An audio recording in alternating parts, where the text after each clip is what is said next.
오늘 함께 은혜 받으실 하나님의 말씀 요한복음 7장 1절로 13절까지 말씀입니다. 요한복음 7장 1절로 13절까지 말씀. 자, 찾으라고 제가 말씀 봉독해 올리겠습니다. 그 후에 예수께서 갈릴리에서 다니시고 유대에서 다니려 아니하심은 유대인들이 죽이려 함이러라. 유대인의 명절인 초막절이 가까운지라 그 형제들이 예수께 이르되 당신이 행하는 일을 제자들도 보게 여기를 떠나 유대로 가소서. 스스로 나타나기를 구하면서 묻혀서 일하는 사람이 없나니 이 일을 행하려 하거든 자신을 세상에 나타내서 하니 이는 그 형제들까지도 예수를 믿지 아니함이러라. 예수께서 이르시되 내 때가 아직 이르지 아니하였거니와 너희 때는 늘 준비되어 있느니라. 세상이 너희를 미워하지 아니하되 나를 미워하나니 이는 내가 세상의 일들을 악하다고 증언함이라. 너희는 명절에 올라가라. 내 때가 아직 차지 못하였으니 나는 이 명절에 아직 올라가지 아니하노라. 이 말씀을 하시고 갈릴리에 머물러 계시니라. 그 형제들이 명절에 올라간 후에도 자기도 올라가시되 나타내지 않고 은밀히 가시니라. 명절 중에 유대인들이 예수를 찾으면서 그가 어디 있느냐 하고 예수에 대하여 무리 중에서 수군거림이 많아 어떤 사람은 좋은 사람이라 하며 어떤 사람은 아니라 우리를 미혹한다 하나 그러나 유대인들을 두려워함으로 드러나게 그에 대하여 말하는 자가 없더라. 아멘. 할렐루야. 한 주간도 여러분 믿음 안에 승리하시고 오늘도 거룩한 주일 예배 자리에 나오신 여러분을 환영하고 축복합니다. 이제 오늘부터 여러분과 나누게 될 말씀은 요한복음 7장의 말씀입니다. 7장의 말씀을 중심으로 또 함께 은혜를 나누길 소망합니다. 오늘 7장은 초막절에 대해서 초막절로 말씀을 시작합니다. 이 말씀은 이제 8장까지 연결이 되는데요. 굉장히 긴 내용이 나옵니다. 예, 그래서 이 본문을 한 번에 다루기는 쉽지 않아서 여러 번에 걸쳐서 우리가 나눠서 살펴보고 종합적으로 이 말씀이 어떻게 우리에게 어떤 은혜를 주는지 또 우리에게 어떻게 적용하는지 살펴보도록 하겠습니다. 오늘 함께 읽은 본문은 크게 두 부분으로 나눠볼 수 있습니다. 먼저 1절부터 9절은 전체 본문의 배경이라고 할 수 있죠. 앞서 말한 것처럼 이제 내용이 어떤 시간적 배경이 가지고 있는지 상황적 배경을 가지고 있는지에 대해서 말해주고 있고 또 이제 10절에서부터 13절에서는 예수님 이제 초막절에 행하신 일, 예수님 활동에 대해서 말씀하고 있다고 볼 수 있습니다. 이제 본문의 내용을 살펴보면서 함께 은혜를 나누길 소망합니다. 먼저 1절에서부터 9절까지의 말씀을 봅니다. 먼저 1절 말씀을 봅니다. 1절 같이 보겠습니다. 시작. 그 후에 예수께서 갈릴리에서 다니시고 유대에서 다니려 아니하심은 유대인들이 죽이려 함이러라. 자, 1절을 보면 그 후에라고 시작합니다. 1절을 그 후에라는 것은 앞에 이제 6장의 상황을 전제한다라고 볼 수 있고요. 또 이것은 시간적인 어떤 간극, 거리가 있다라고 볼 수 있습니다. 6장은 6월절이 중심이었다라고 한다면 이제 7장 1절은 초막절이 중심이죠. 이게 시간적 흐름이라고 볼 수 있습니다. 또 6장에서의 있었던 상황, 즉 예수님을 찾아서 사람들이 예수님께로 몰려왔다가 떠난 흩어진 그 상황을 또 설명한다라고 볼 수 있고요. 여기서 보면은 이제 전체적으로 정리를 해서 보면 앞선 6장과 또 6장에서 있었던 시간적 상황과 또 어떤 환경적 상황이 일어난 이후라고 볼 수 있다는 것이죠. 자, 근데 예수님께서는 이제 그 상황 이후에 갈릴리에서 다니시고 유대에서 다니지 아니하셨다라고 말하고 있어요.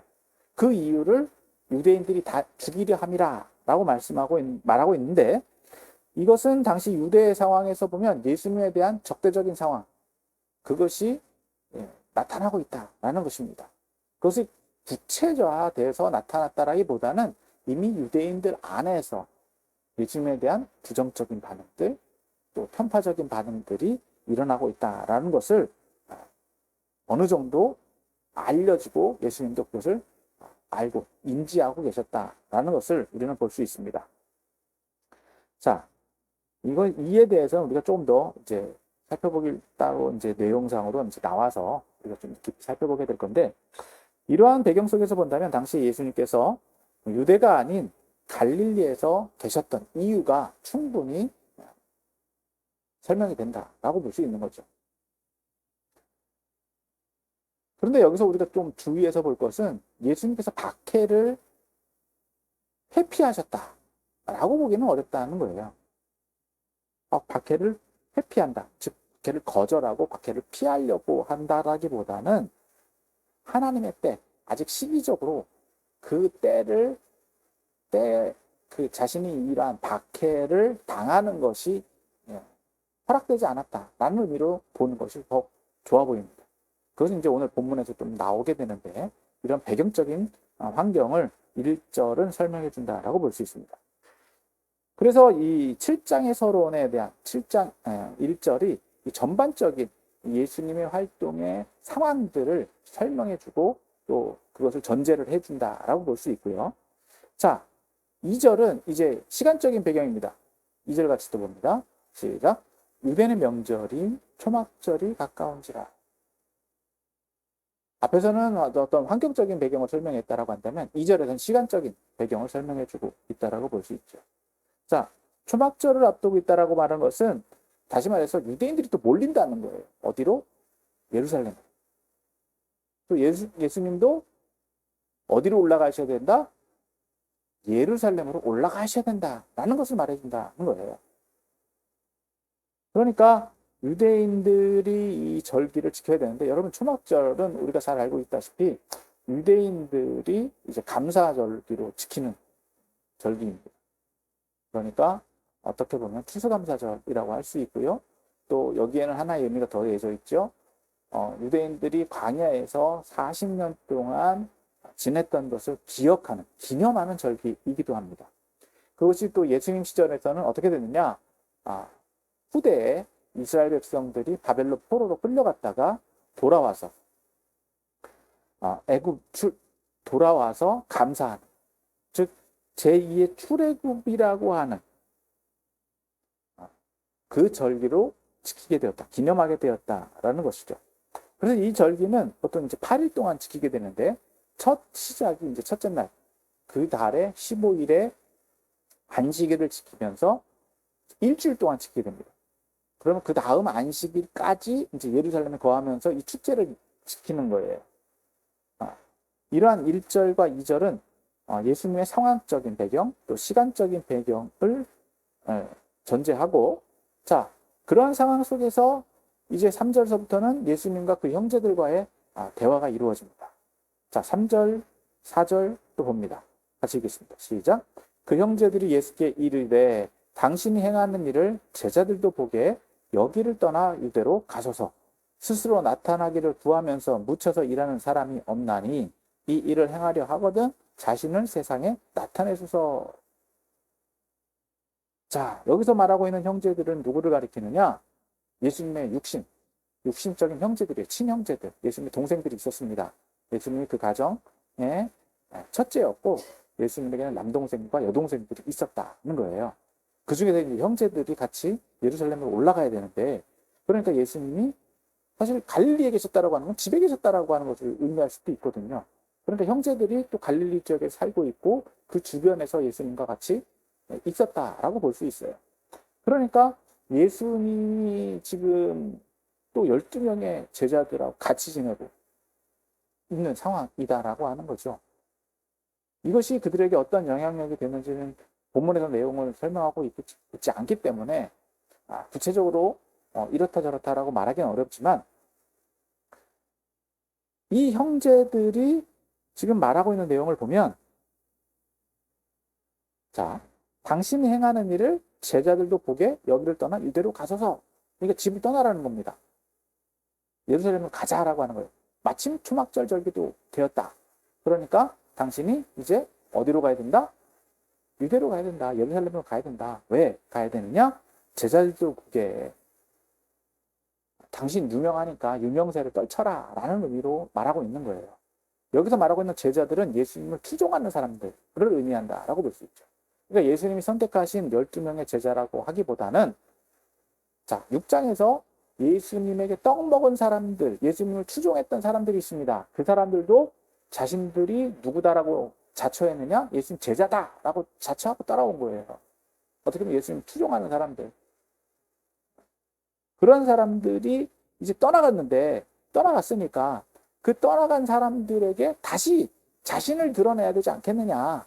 그래서 그들의 인기를 얻어라.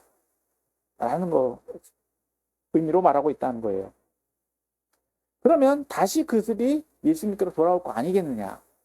자, 이것이 말하는 의도를 보면, 이제 4절까지 말씀을 하고 이제 전체적으로 그 의도를 다시 한번 살펴봐야 되겠는데, 4절에는 뭐라고 얘기하느냐? 스스로 나타나기를 구하면서 묻혀서 일하는 사람이 없다라는 거예요. 자, 그러니까 예수님의 형제들이 예수님을 볼 때 뭐라고 얘기하느냐? 스스로 나타내기를 구하는 사람 아니냐? 그러니까 좀 외람된 표현인지는 모르겠지만 잘난 척 하려고 하는 건 아니겠냐? 너 잘났으면 너 능력이 있으니까 네가 뭐 능력 있는 거 알아.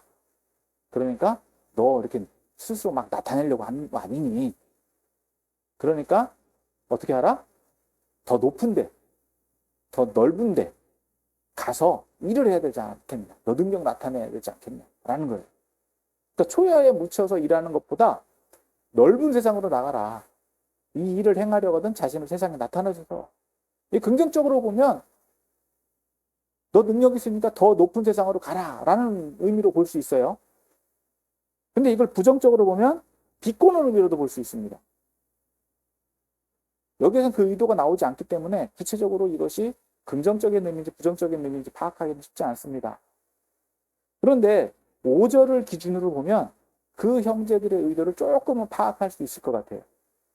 이것도 분명히 그 의도는 명확하게 이렇다 저렇다 분별하기는 어렵지만 조금은 이해할 수 있습니다. 5절 같이 봅니다. 시작.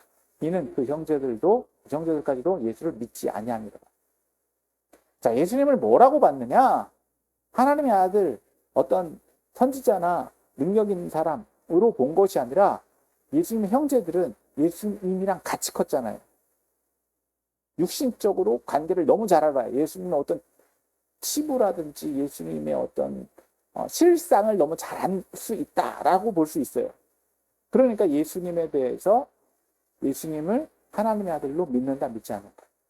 안 믿는다는 거예요. 믿지 않는다는 거예요. 그러니까 자기들 마음대로 해석하는 거예요.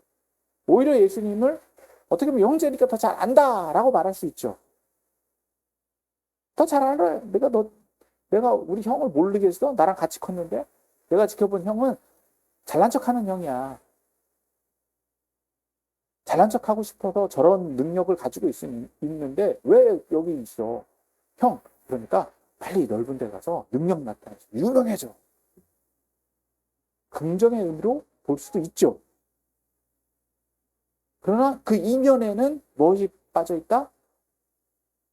예수님에 대한 신뢰, 신앙이 없다는 거예요.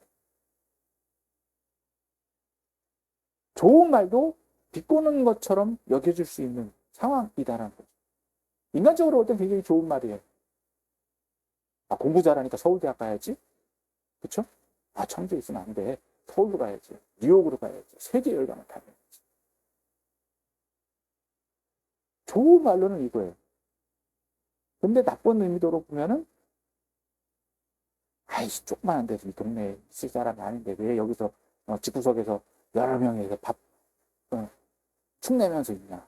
빨리 좀 넓은 데 가서 좀 활동 좀 하지. 자, 어감이 달라요. 어감이 달라요.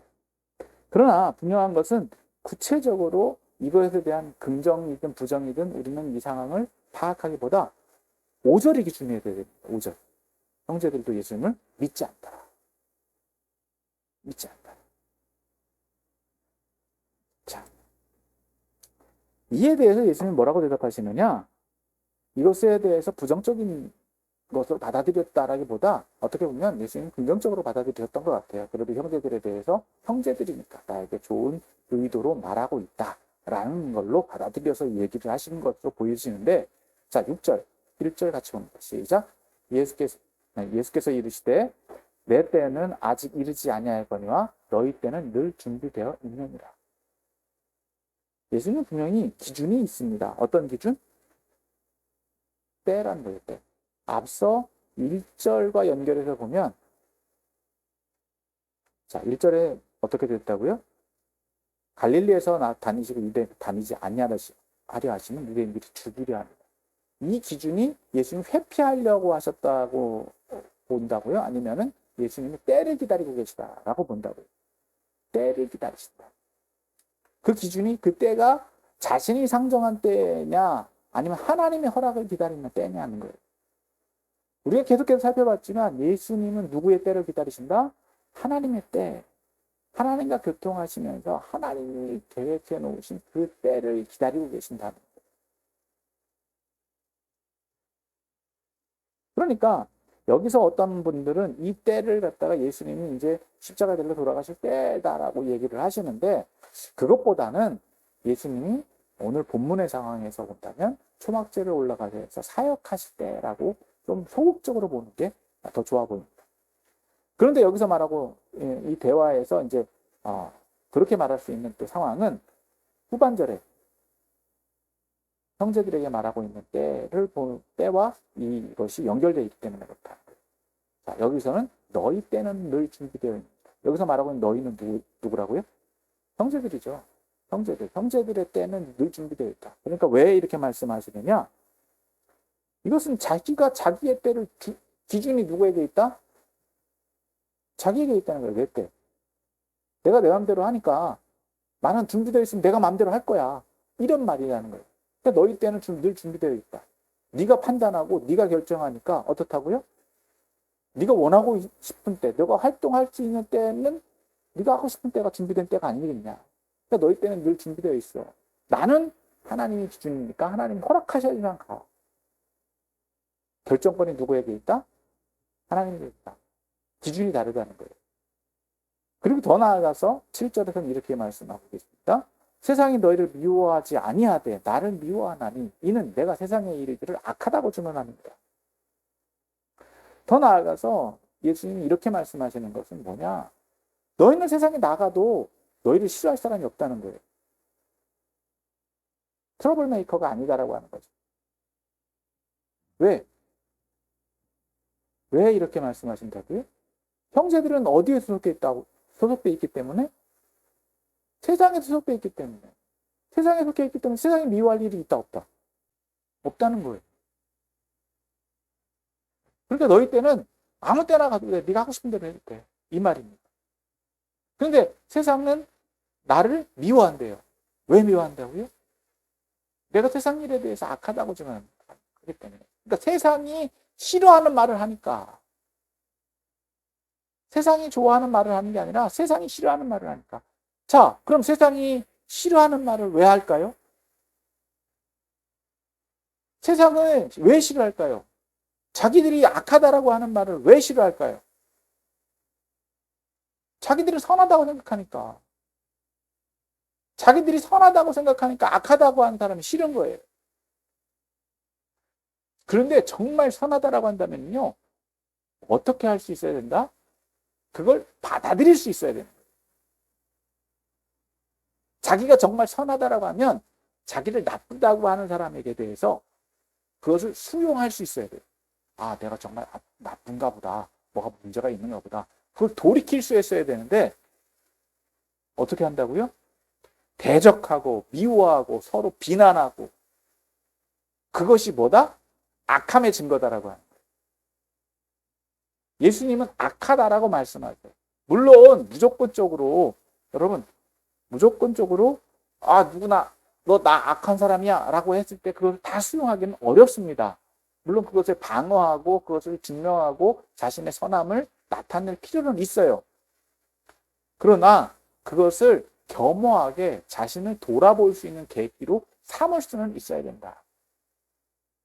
그러니까 그렇게 말하는 사람을 미워한다라고 하는 것 그 자체가 뭐라는 겁니까? 악하다라고. 그렇게 말할 수 있는 사람, 그렇게 말해줘도 나의 부족함, 나의 연약함, 내가 정말 돌이킬 것이 있겠구나. 그렇게 해서 없으면 어떻다고요? 떳떳하고, 아님 그렇다라고 한다면 회개하고, 그걸 받아들일 수 있는 수용성이 있어야 되는데 그렇지 않다라고 하는 그 자체가 뭐라는 겁니까? 자신이 선하다라고 자처하는 거고, 그것에 대해서 물론 선하다라고 자처할 수는 있지만 그 말하는 사람을 미워한다는 것 자체가 뭐가 될 수 있다? 악함의 근거가 될 수 있다라는 거예요. 자, 이에 대해서 그렇기 때문에 예수님은 뭐라고 이제 자신의 행적에 대해서 말씀을 해주시죠. 8절, 9절 같이 읽습니다. 시작. 너희는 명절에 올라가라. 내 때가 아직 차지 못하였으니 나는 이 명절에 아직 올라가지 아니하노라. 이 말씀을 하시고 갈릴리에 머물러 계십니다. 자, 예수님이 이제 거기 이 갈릴리 지역에 있으신 이유가 여기 설명이 되는 겁니다. 너희는 올라가고 나는 아직 허락받지 못했으니까 여기 있겠다라고 하는데, 여기서 우리가 주의해서 봐야 될 것은 안 올라가신다라고 하는 게 아니에요. 아직입니다. 허락하셔야지만 올라간다. 그리고 어디에 계셨다? 갈릴리에 계셨다. 그렇게 시간적인 간격이 있는 거죠. 자, 그 말씀을 하시고 나서 이제 10절에 보니까 예수님이 어떻게 행동하시느냐, 이제 10절부터 13절까지 말씀을 보면 이제 예수님의 행동과 예수님을 찾는 사람들이 나옵니다. 자, 10절 먼저 봅니다. 시작. 그 형제들이 명절에 올라간 후에 자기도 올라가시되 나타내지 아니하시고 은밀히 가십니다. 자, 앞에서 예수님의 형제들은 예수님이 어떤 사람이라고 평가했습니까? 예수님은 자기를 드러내려고 하는 사람입니다. 굉장히 상반되는 행동. 우리가 이제 앞에서 나중에 예수님의 고난주간에 살펴보겠지만 예수님 종료주일에 그때는 예수님이 자신을 찬양하고 자신을 나타내는 것에 대해서 거부하지 않으셨어요. 예수님 예루살렘 입성하실 때 나귀 타고 들어가실 때는 오히려 예수님 칭송받는 것에 대해서 거부하지 않으셨다. 그건 왜냐? 때가 이르렀기 때문에. 그런데 지금은 때가 이르지 않았기 때문에 은밀히 행동하고. 10절에 보니까 9절 이후에 예수님의 형제들이 먼저 올라가고 예수님 나중에 올라가고 계시다는 거예요. 그리고 자신을 나타내지 않으셨다. 조용히 가셨다. 그것을 말하고 있죠. 그래서 이 전체적인 것을 보면 예수님이 하나님의 어떤 때, 하나님의 계획에 따라서 행동하고 계시다라는 것을 알 수 있습니다. 자, 여기서 보면 이제 예수님이 이제 자신을 드러내지 않으시고 계시니까 오히려 어떤 반응이 나타나고 있느냐? 11절. 자, 같이 봅니다. 시작. 명절 중에 유대인들이 예수를 찾으면서 그가 어디 있느냐? 오히려 누가 찾는다고요? 유대인들이 찾고 있다. 예수님이 자신을 드러내려고 자기가 자기 자랑하려고 하는 사람이 아니다라고 하는 게 상반돼서 나오고 있는 거예요. 누가 찾고 있다? 유대인들이 찾고 있다. 예수님의 자신을 나타내서 나 여기 있다 자랑하려고 하신 것이 아니라 오히려 사람들이 예수님을 찾아왔다라고 하는 거예요. 그런데 그 찾는 이유가 앞에서 말한 거, 우리가 6장에서 봤던 것처럼 무엇 때문에 찾는다? 떡 때문에 찾는다. 자기 유익을 위해서, 뭔가 신기한 걸 보기 위해서. 그래서 12절에서 이렇게 또 이야기합니다. 자, 12절 또 같이 봅니다. 시작. 예수에 대하여 무리 중에서 수군거림이 많아. 어떤 사람은 좋은 사람이라, 어떤 사람은 아니라. 무리를 미혹한다.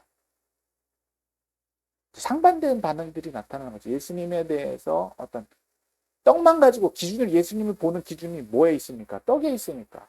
어떤 이적에 있으니까. 예수님에 대한 평가가 정확하게 나오지 않는 거예요. 어떤 사람은 좋은 사람, 떡 주니까 좋은 사람. 어떤 사람은 아니다.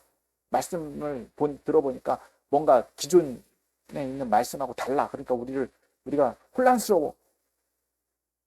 그러니까 예수님에 대한 평가가 상반되게 나타나고 있다는 거죠. 그런데 이것을 이런 소문이 있는데 이것이 공공연하게 나타나지 못하고 있는 이유를 또 13절에 이야기해 주죠. 그 이유는 누구 때문에? 유대인들. 여기서 말하는 유대인들은 누구를 가리키느냐? 유대인 지도자들을 말합니다.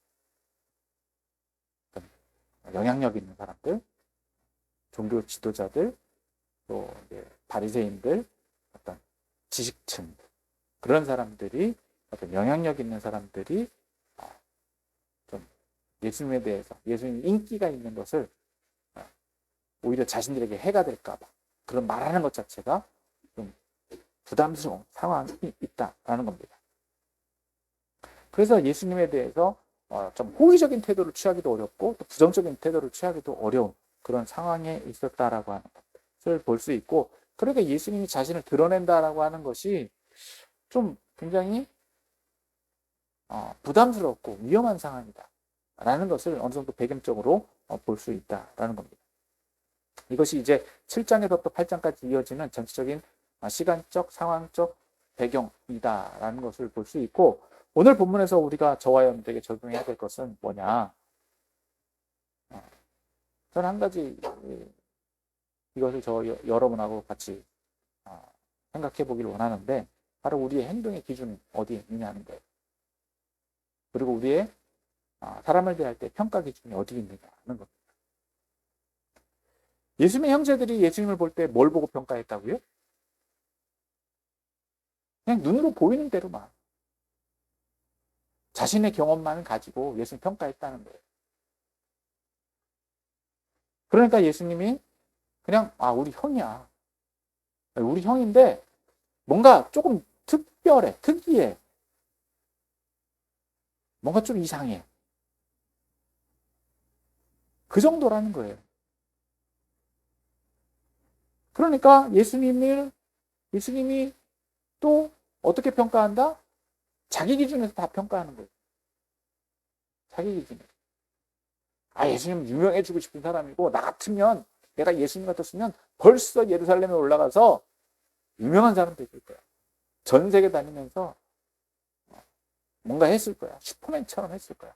여러분, 오늘날에도 이런 말 많이 하고 있지 않습니까?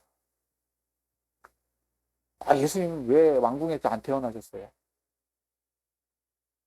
우리 교회가 더 컸으면, 우리 교회가 막 대단했으면 사회적인 영향력 행사하고 큰일 행해야 되는 거 아닙니까? 목사님 유명하시니까 나라에서 뭐 대통령 만나고 뭐 세계적으로 뭔가 큰일 행해야 되는 거 아닙니까? 목사님 세계 선교 하시고요. 뭐 많은 사람 병자 고치시고요. 뭔가 행해야 되는 거 아닙니까? 자, 예수님 형제들이 하는 말과 다릅니까? 똑같죠? 육신적으로 보면 세상이 성공만을 바라보는 데 똑같다는 거예요. 그래서 이것이 잘못되지는 않았어요. 물론 기준이 어디냐는 거예요. 누가 허락하셔야 된다? 하나님이 허락하셔야 되는. 하나님이 허락하셔야 돼요. 인간적인 기준에서 보면 똑같아요. 예수님 형제들이잖아요. 너무 잘한다라고 말할 수 있잖아요. 오늘날로 말하면 모태신앙했다가 신앙의 가문이에요. 3, 40년들. 또 뭐라고 말할 수 있다고? 신학 박사, 박박사라고 말할 수 있는 사람들이라고 말할 수도 있어요. 근데 그 사람들이 뭐라고 얘기한다고요? 큰 교회 져야죠. 우리 정치적인 영향력 행사해야죠. 우리 교회에서 우리 장로님 대통령이고요. 국회의원이고요. 그럼 뭐가 다릅니까? 그것을 무시해본다는 말이 아니에요. 기준이 다르다. 기준. 세상의 기준이냐 하나님의 기준. 물론 그 교회에서 그 공동체에서 훌륭한 사람 나오는 것 자랑할 만해요. 그래야 돼요. 저는 그것을 거부하지 않습니다. 부자도 있어야 되고요. 유명한 사람도 있어야 되고요. 훌륭한 사람, 영향력 있는 사람도 있어야 돼요. 그러나 그러나 중요한 건 누가 영광을 받으셔야 된다? 하나님 영광을 받으셔야 된다. 누가 만들어 주셨어요? 하나님 만들어 주셨어요. 그 영향력을 통해서 뭘 하라? 하나님이 일을 하라는 거예요. 자기를 나타내고 자기를 높여주기 위해서가 아니라 하나님이 허락하셨으니까 그 큰 교회가 된 거고, 하나님이 허락하셨으니까 큰 영향력을 행사할 수 있는 자리까지 간 거고, 그렇다라고 한다면 자기가 영광받고 자기가 행하는 일이 아니라 그 자리에서 합당한 일을 행해야 되는 거예요. 그게 예수님 방법이다라는 거예요. 내 때가 이르지 아니하였다는 거예요. 자신이 허락받은 때, 자신이 행해야 될 일, 그것을 분명하게 알 수 있어야 된다는 겁니다. 여러분 세상을 보십시오. 지금 분별하기 너무 쉬워요. 이걸 가지고 봐야 된다. 이걸 가지고 보면 딱 분별이 됩니다.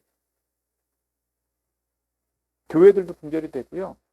나도 분별을 할 수 있고, 나 자신도 분별할 수 있고요. 정치인들, 사회인들, 경제인들 다 분별이 돼요. 저 사람이 믿음의 기준을 가지고 세상을 보는지, 아니면 세상의 기준을 가지고 보는지. 그럼 우리가 봐야 되는 기준은 어디 있다고요? 예수님의 기준이죠. 그렇다고 수동적으로 움직이라는 게 아니에요. 시켜야지만 움직이냐? 여러분, 예수님은요, 적극적으로 행동하셨어요. 적극적으로. 어떻게 하기 위해서? 하나님의 때를 떼야 돼요. 적극적으로. 응답 받으면, 행하라 하면 즉시 가시는 거예요. 그러려면 어떻게 해야 됩니까? 내가 준비되어 있어야 되는 거예요. 준비되어 있지 않으면요, 언제 가라 하실지 모르는데 어떻게 갑니까?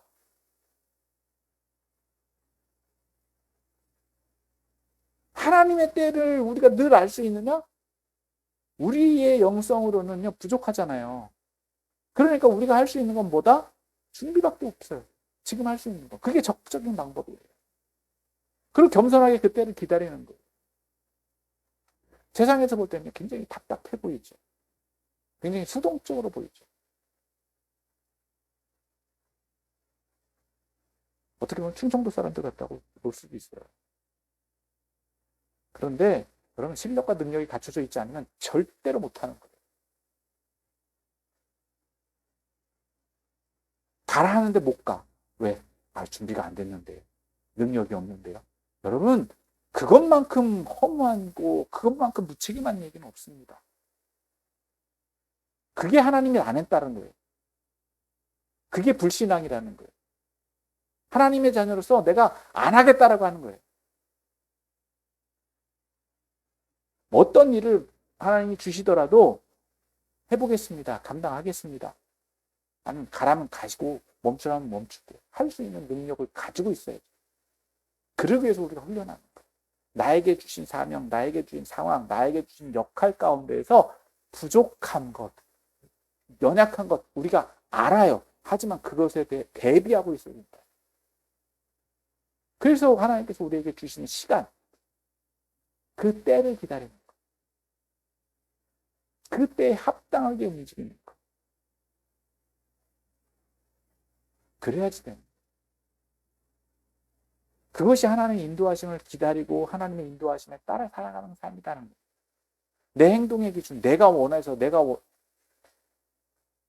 기준이 될 수 있는 것. 그럼 내가 내 마음대로 하는 거죠. 내 때는 항상 준비되어 있다. 그리고 또 예수님이 말씀하시는 건 뭐다? 분별이에요. 분별. 예수님의 형제들은 세상이 싫어한다고요? 좋아한다고요? 세상이 싫어하지 않아요. 왜? 세상에 속해 있으니까. 세상적으로 생각하고 세상적으로 말하니까 세상에 녹아들어가지고서는 세상이 하고 싶은 대로 다 하면 자기 때는 자기가 마음대로 정하는데 누가 싫어하겠습니까? 그러나 예수님은요, 그 때에 따라서 그 때 속에서도 뭐라고 말씀하신다? 잘못된 건 잘못됐다라고 말씀하신다. 오늘날은 직설적인 이야기다라고 하는 거죠. 물론 이게 좋은 영향력일 수도 있고 안 좋게 반응할 수도 있지만 이걸 잘 분별하긴 해야 돼요.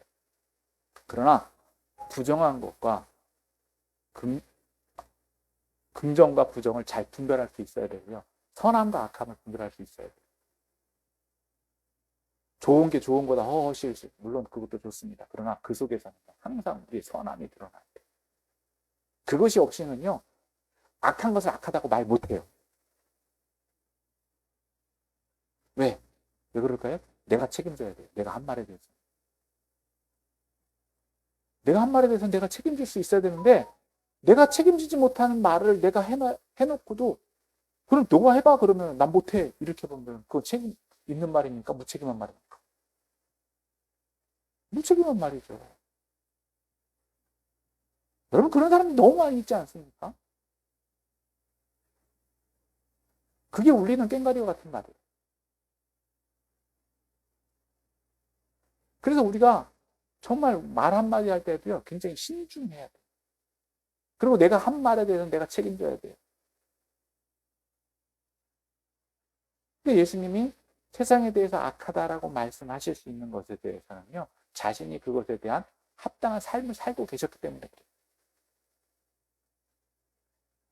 더불어서 그와 함께 세상에서부터 받을 핍박도 알고 계시다는 거예요. 그걸 감수해야 되는 거예요. 그렇지 않다라고 하면요, 우리가 함부로 말할 수 없어요. 그건 당연한 거예요. 인간론적으로. 여러분, 그렇다고 말하면요, 이렇게 얘기하면, 아우, 무슨 말을 하고 살아. 말도 못하겠네. 이렇게 말할 수 있어요. 그래도 괜찮아요. 지금 우리에게 정말 요구되어지는 것은 뭐다? 겸손입니다. 그래서 우리에게 요구되어지는 게 바로 겸손이라. 완전히 겸손해질 수밖에 없어요. 그리고 두 번째 우리에게 요구되어지는 것은 뭐다? 순종. 순종. 어떤 순종? 절대 순종. 가라면 가고 멈추라면 멈추. 그리고 앞에 말한 또 마지막 성품은요, 요구되어지는 것은 용기. 잘못된 것을 잘못된 것으로 꼭 잘못되었다라고 말할 수 있는 용기. 그것이 없으면요, 우리는 입 닫고 살아야 돼요. 그리고 내가 무슨 말을 하는지 모르고 떠드는 꼴이 돼요. 그래서 항상 우리 뒤에서는 항상 칼이 들어올 수 있어요. 어떤 칼? 너나 잘하자.